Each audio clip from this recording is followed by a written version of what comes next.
कि 3 साल तो आपने ये प्रयास कर लिया, आगे के प्रयास करने के लिए संसाधन पैसा कहां से आएगा, ये एक बड़ी चिंता की वजह रही है।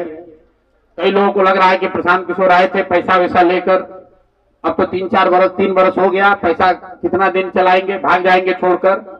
तो मैं आपको बता रहा हूं, आपके सामने, बिहार की जनता के सामने कमिट कर रहा हूं, आने वाले 5 साल तक मैंने ये भी संकल्प लिया है, जो कुछ भी मैं कमाऊंगा अगले 5 साल में, उसका 90%, कम से कम 90% जन स्वराज के इस अभियान के लिए डोनेट कर रहे हैं।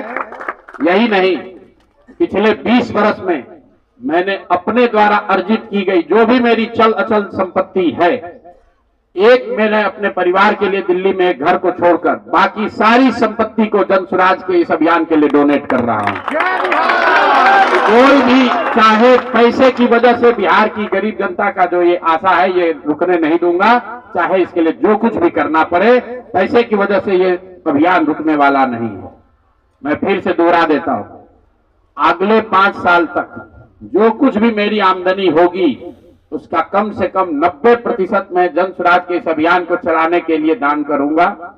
और दूसरा, पिछले 20 वर्ष में जो कुछ भी मैंने कमाया है, मेरी जो चल अचल संपत्ति है, उसमें एक अपने परिवार के लिए घर को छोड़कर बाकी सब कुछ जरूरत के मुताबिक जन स्वराज को डोनेट कर दिया जाएगा।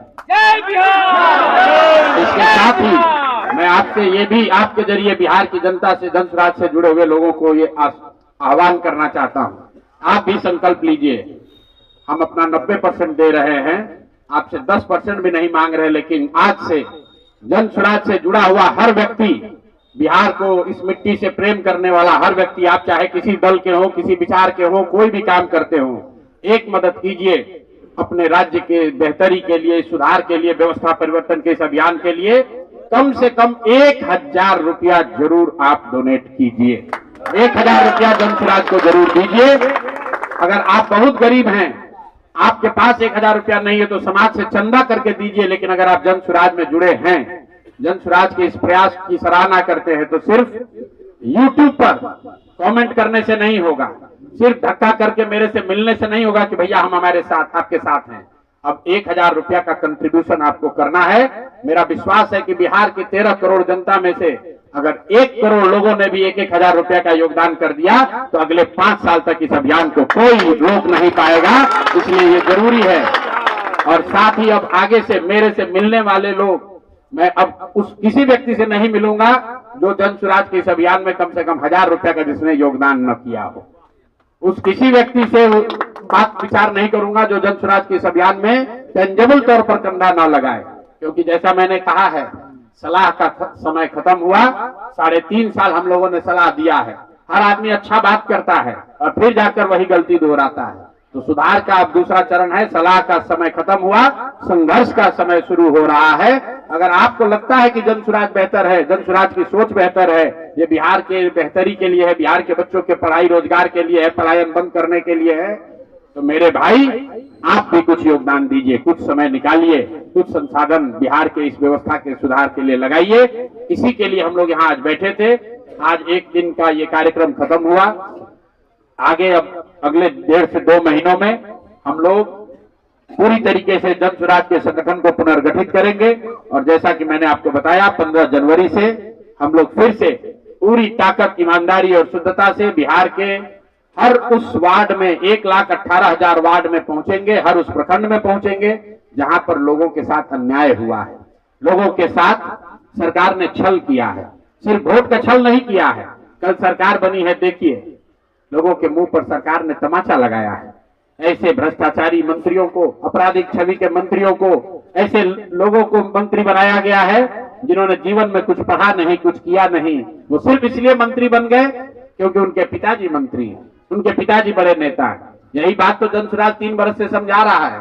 बिहार के सामान्य परिवार के बच्चे क्लर्क बनने के लिए, सिपाही बनने के लिए, नौकरी पाने के लिए वर्षों की पढ़ाई करते हैं।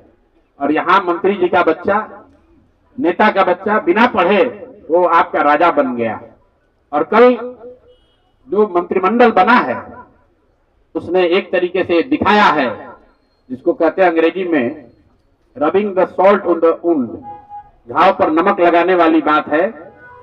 नीतीश कुमार ने हर उस व्यक्ति को मंत्री बनाया है जिस पर भ्रष्टाचार के बड़े आरोप लगे, हर उस व्यक्ति को मंत्री बनाया गया है जिसकी छवि आपराधिक है। तो नीतीश कुमार, अमित शाह और नरेंद्र मोदी जी ये दिखाना चाहते हैं कि बिहार की जनता तुमसे वोट खरीद लिया, अब हम वो करेंगे जो हमारी मर्जी है। तुम्हारी भावनाओं का, तुम्हारे कष्ट का, तुम्हारी चिंताओं की चिंता करना हमारा काम नहीं है। तो जन स्वराज उसके विरोध में खड़ा है, दल के तौर पर खड़ा है, सामाजिक व्यवस्था के तौर पर खड़ा है, सोच के तौर पर खड़ा है। ये जन स्वराज को चुनाव हराया नहीं गया है, जन स्वराज चुनाव नहीं हारा है, जन स्वराज की सोच को कुचलने का प्रयास किया गया है, हम लोग के मनोबल को तोड़ने का प्रयास किया गया है। ये प्रयास है कि जन स्वराज के लोग हतोत्साहित होकर छोड़कर भाग जाएं। हम लोग पीछे हटने वाले नहीं हैं। अगर गांधी का सिर्फ फोटो नहीं लगाते हैं, गांधी जी से सीखते हैं और जो कुछ भी छोटी मोटी समझ, जो ताकत, जो क्षमता भगवान ने दी है वो गांधी की उस सोच से, बाबा साहब की सोच से अलाइंड है। और मैंने पहले कहा है, पेशेंस और परसिवरेंस, ये 2 P जो गांधी सिखाते हैं कि एक ही चीज पर लगे रहना है।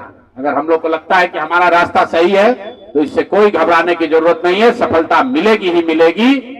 मैंने जो बात पहले कही है कि अभिमन्यु को चक्रव्यूह में, महाभारत के चक्रव्यूह में अभिमन्यु को घेर कर छल से लोगों ने मार दिया, लेकिन अभिमन्यु को भगवान खुद अभिमन्यु के साथ थे, खुद पांडवों के साथ थे, फिर भी अभिमन्यु को मार दिया गया। अर्जुन जैसे वीर के पुत्र को छल से घेर कर मार दिया गया, जबकि भगवान भी उनके साथ थे। लेकिन मेरे भाई, वो क्षणिक सफलता थी, अंततः जीत उसी की हुई जो सत्य के साथ था, जो धर्म के साथ था, जो सही के साथ था। अंततः जीत पांडवों की हुई है। तो उसी तरह अगर जन स्वराज की सोच सही है, हम लोग के सोच में, हमारे प्रयास में ईमानदारी और शुद्धता है, तो जीत मिलनी ही मिलनी है। कोई घबराने की बात नहीं है। 2 बरस लगे या 4 बरस लगे। बहुत बहुत धन्यवाद।